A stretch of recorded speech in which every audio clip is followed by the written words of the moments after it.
Okay students, पिछले video में मैं बात कर रहा था कि जैसे मैं किसी दीवार पे धक्का मारूं तो क्या होगा। वो अब दीवार है वो तो खिसकेगी नहीं आपसे, तो क्या हो जाएगा, उसमें वर्क डन ज़ीरो है। लेकिन उसी दीवार पे हम बार बार हथौड़े से मार रहे हैं और दीवार टूट गया, तो वहाँ पे वर्क डन होगा। ठीक है ना।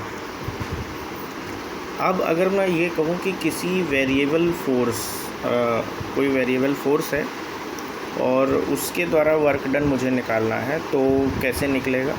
उसमें क्या होगा, W=F/d हम जानते ही हैं, लेकिन फोर्स वेरिएबल है, यानी उसका जो, जैसे हमने कहा बार बार मैं हथौड़े से फोर्स कर रहा हूँ, बार बार हथौड़े से मार रहा हूँ दीवार को, तो कभी फोर्स क्या होगा, कम लगेगा, कभी ज़्यादा लगेगा।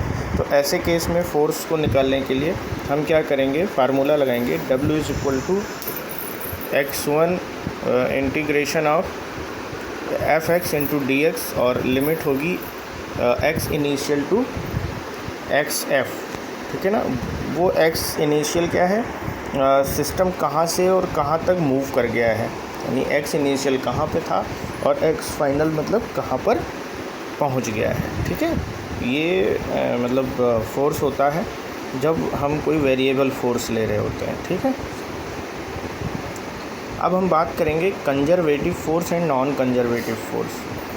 तो कौन सा फोर्स कंजर्वेटिव होगा और कौन सा नॉन कंजर्वेटिव होगा, इस पे हम बात करेंगे। तो कौन सा फोर्स कंजर्वेटिव होगा, अगर वर्क डन जो है इंडिपेंडेंट हो, जो भी पाथ वो फॉलो कर रहा है, ठीक है ना, उससे, उस पाथ से इंडिपेंडेंट हो, तो टोटल वर्क डन जो है क्लोज पाथ में क्या होगा, ज़ीरो होगा। तो ऐसा फोर्स क्या होगा, कंजर्वेटिव फोर्स होगा।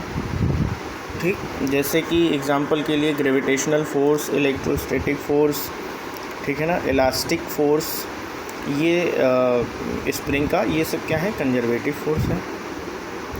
नॉन कंजर्वेटिव फोर्स क्या होते हैं, जो उस पाथ, जो मतलब फोर्स हमने लगाया और बॉडी डिस्प्लेस्ड हुआ, तो वो जो वर्क डन है वो उस पाथ पे डिपेंड कर रहा है कि कौन सा पाथ वो फॉलो कर रहा है, तो उसको हम कहते हैं नॉन कंजर्वेटिव फोर्स। और ये टोटल फोर्स जो है वो ज़ीरो नहीं होता है, जैसे कि फोर्स ऑफ फ्रिक्शन, विस्कोसिटी, ठीक है, ये सब क्या है, ये नॉन कंजर्वेटिव फोर्स है।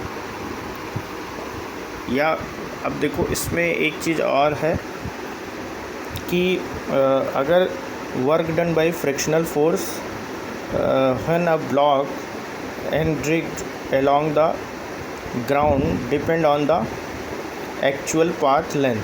सो अगर ये फ्रिक्शनल फोर्स जो है नॉन कंजर्वेटिव ही हुआ। ठीक है। उसके बाद हम बात कर रहे हैं